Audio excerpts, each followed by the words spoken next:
Mga totoong kwento na kababalaghan.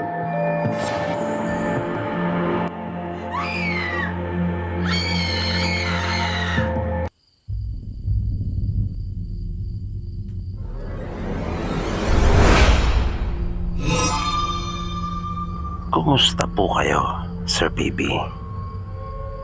Narito na po yung ipinangako kong karugtong nung kwento ng Lolo Selmo ko. Noong nakaraan po ay ibinahagi ko sa inyo kung ano ang nangyari kay Lolo at paano siya nagkaroon ng mga abilidad at kaalaman sa panggagamot at gano'n na rin sa paglaban sa mga masasamang elemento at kampo ng kadiliman.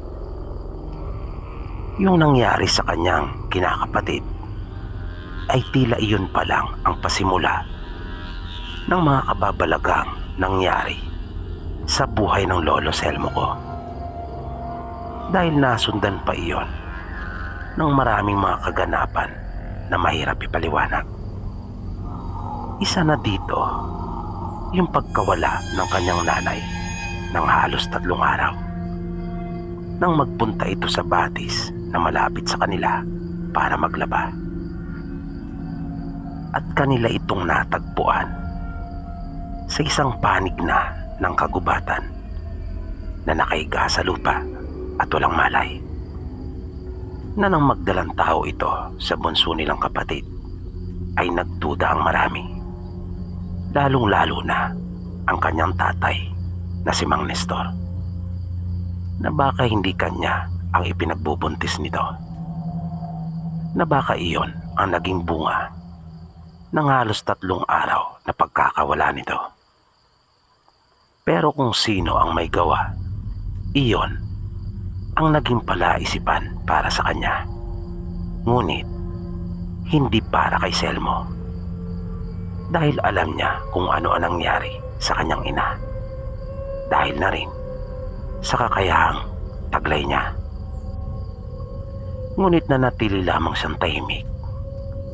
Ayaw niyang iyon ang maging mitya ng pagkawasak ng kanilang pamilya, na tiniis na lang niya yung mga masasamang salita na kanyang naririnig, pati na yung mga paratang at panghusga ng iba nilang kababaryo sa kanyang ina.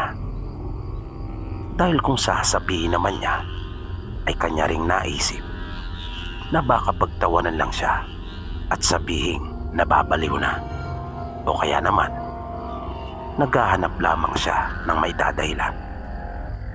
Dahil ang duda talaga ng mga kababaryo nila ay may kalaguyo ang kanyang ina, at sumama ito doon sa lalaki ng 3 araw. Pero paano ba niya ipapaliwanag sa mga taong mahilig magdunong-dunungan na akala mo ay nalalaman na ang lahat ng bagay dito sa mundo?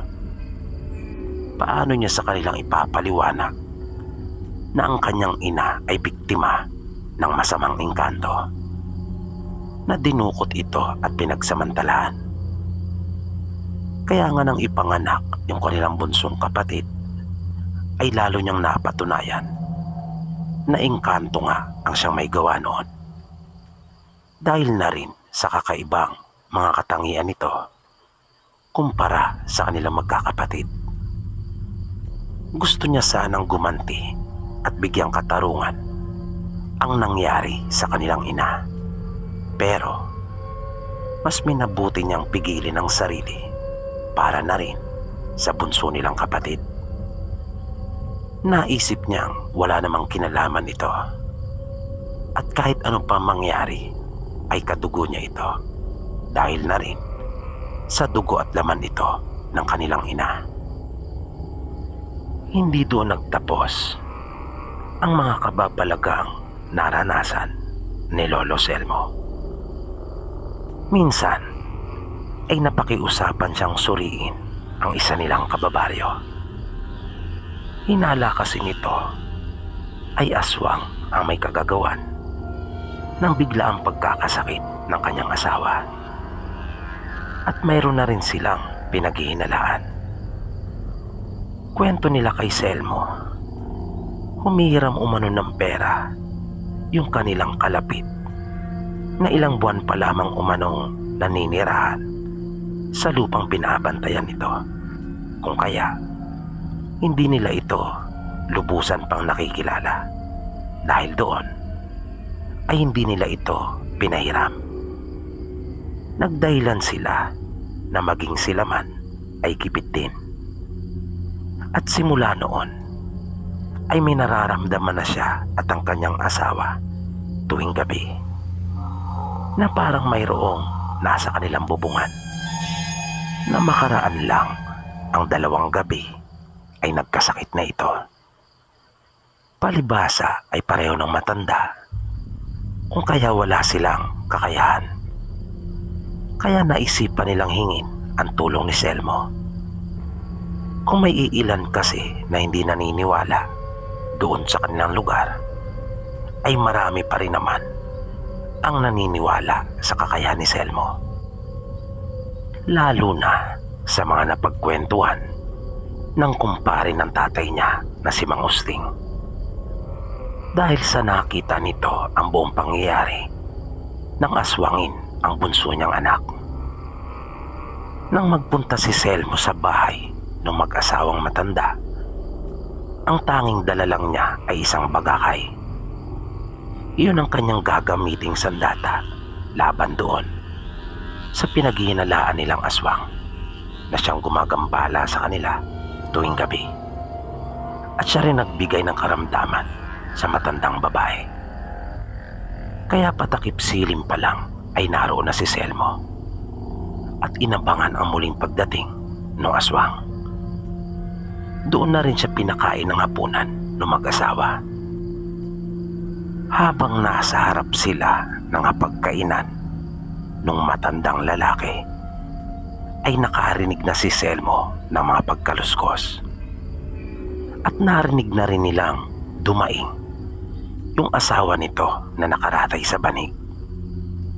Marahang tumayo si Selmo sa kanyang pagkakaupo at agad na dinampot ang kanyang sibat at tinungo ang pinto. Dahil naman sa kuryosidad ng matanda ay sumunod ito. Naramdaman ni Selmo na tila umakyat na iyon sa bubungan. Malakas ang kutob niyang, tama nga, ang hinala ng mag-asawa. Isa nga iyong aswang. Pagkat nararamdaman niya ang maitim na kapangyarihan noon, naging maingat si Selmo. Ayaw niyang mabulabog yung aswang. Kaya iniwasan niyang lumika ng kahit anumang ingay. Tinungo niya yung mataas na bahagi. Nagtago siya doon sa likod ng isang puno ng nyog. At kitang-kita niyang nagtutumuwad ito na tila punong-puno ng pagkasabik sa ginagawa niyang pang-aaswang sa matandang babae.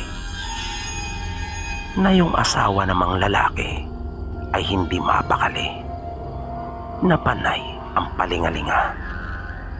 Pagkat wala naman siyang makitang nasa kanilang bubungan. Pero bigla na lamang itong napabulalas nang di sinasadyang mapahawak siya sa braso ni Selmo, na dahil doon ay nakita niya rin kung ano ang nakikita ni Selmo.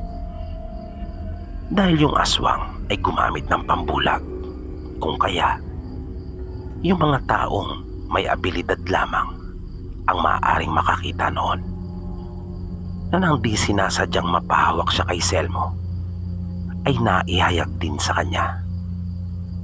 Pero dahil sa nilikang tinig ng matandang lalaki ay napalingon ng aswang sa kanila, na lalo namang ikinagulat pa iyon ng matanda nang makita niya ang itsura nito. Nang malaman ng aswang na mayroong nagmamatsyag sa kanya, ay mabilis iyong tumalon mula sa bubungan. Wala namang sinayang na sandali si Selmo at kanya iyong agad na hinabol. Nang makita niya ang likuran nito, ay agad niyang pinakawalan ang hawak niyang sibat. Nakita niyang tinamaan iyon pero hindi bumaon. At nang damputin niya ang sibat, ay may bahid iyon ng dugo. Lubang mabilis ang aswang at sa isang iglap ay mabilis na iyon naglaho sa dilim. Bago umuwi nung gabing iyon si Selmo, ay kanya na munang ginamot yung matandang babae. Makalipas ang ilang araw, ay binalikan ni Selmo yung mag-asawa at nakibalita. Nalaman niyang bumuti na ang pakiramdam ng matanda at wala na rin umano sa kanyang tinitirahan yung aswang. Nagbalik na raw ito sa kanilang lalawigan na ang idinahilan ay ipagagamot umano ang kanyang karamdaman. Na malakas ang hinala ni Lolo Selmo na iyon na ang bunga ng pagkakatama ng sibat niya sa likod nito. Marami pang mga natulungan si Lolo sa kanilang lugar hanggang dumating yung pagkakataon na kahit yung mga dating hindi naniniwala ay nagkaroon na rin ng kumpiyansa sa kanyang kakayahan. Pero hindi naging madali ang lahat para kay Lolo Selmo, lalo na nang magkaroon siya ng sariling pamilya. Nais pa nga noong makipaghiwalay ni Lolo Selmo sa kanyang kasintahan na hindi iyon maintindihan ng kanyang mga magulang at kapatid. Dahil bukod sa may kaya ang babae, ay masasabing ito na siguro ang pinakamaganda doon sa kanila. Kaya nga madalas na masabi ng mga tao na maswerte umano si Lolo Selo. Pero nung huli ay nalaman na rin nila kung bakit hanggat maaari ay ayaw nitong magkapamilya. Naging malinaw ang lahat nung maipanganak na si Mama. Isang araw iyon nang bigla na lamang maglaho si Lolo Selo at hindi na nila ito nakita pa. Kaya nag-iisang anak lang nila si Mama. Maraming mga haka-haka noon sa kanilang lugar kung bakit bigla na lang nawala si Lolo Selo. Marami ang nagsasabing kinantihan at binalikan umano ito ng kanyang mga nakaengkwentro noon. Bukod kasi sa mga aswang na nakaharap nito, ay may mga mangkukulam at mambabarang din itong nakasagupa. Pero ang lahat ng kanilang mga hinala ay pinawalang katotohanan ng isang liham. Isang sulat na mismong si Lolo Selmo ang may gawa. Iniwan niya iyon para kay Lola Selva. Nakasad doon na dumating na ang nakatakdang araw para lisanin na niya yung nakagisnan niyang pamumuhay at makisama na sa mga engkanto. Na iyon pala ang naging kasunduan nila nung minsang makita ito ng kanyang nakababatang kapatid at nanay na parang may kausap sa puno ng langka. Pinagbigyan lang umano sila ng mga engkanto nang minsang hilingin ng mga magulang ni Lolo Selmo na huwag siyang kunin nung mismong gabing magkasakit ito at apoy ng lagnat. Pero mayroong itinakdang araw na kapag sumapit iyon ay kukunin na rin si Lolo Selo dahil siya ay hinirang ng mga engkanto para maging isa sa kanilang pinagkakatiwalaang kawal.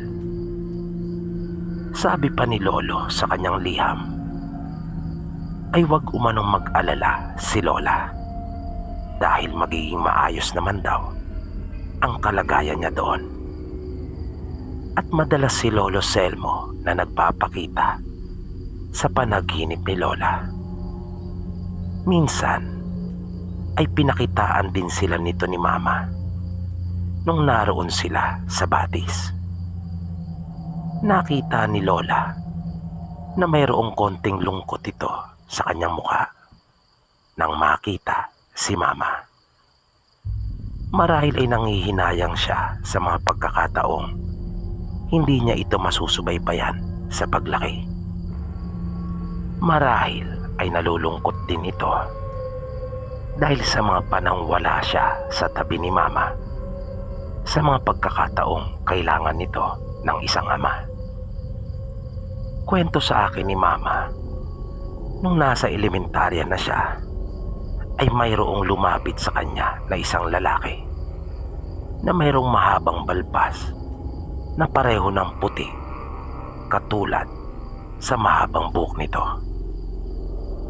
Binigyan daw siya nito ng isang maliit na bato na halos kasing laki lang ng butil ng mais na puting-puti ang kulay noon, na nang ikwento niya iyon sa kanyang ina kay Lola Selva ay nakita niyang nagulat ito at nanlaki ang mga mata. Nakita rin niya ang saya sa kanyang mukha. Bagaman hindi nito sinabi kay Mama na iyon ang kanyang ama, ay malakas ang kanyang kutob na iyon si Lolo. Hanggang dito na lang po, Sir PB, ang aking kwento. Hindi ko na po isinama yung iba. Marami pa po sana. Kaya lang, medyo abala po kasi ako. Sana po ay magustuhan nyo. Marami pong salamat, Sir PB. At dito po nagtatapos ang kwentong itinampok natin para sa araw na ito. Muli, sana po ay inyong nagustuhan at naway patuloy nyo pang subaybayan ang mga susunod pa po nating kwento dito lamang sa Mga Totoong Kwento na Kababalagan. Maraming salamat po at hanggang sa muli.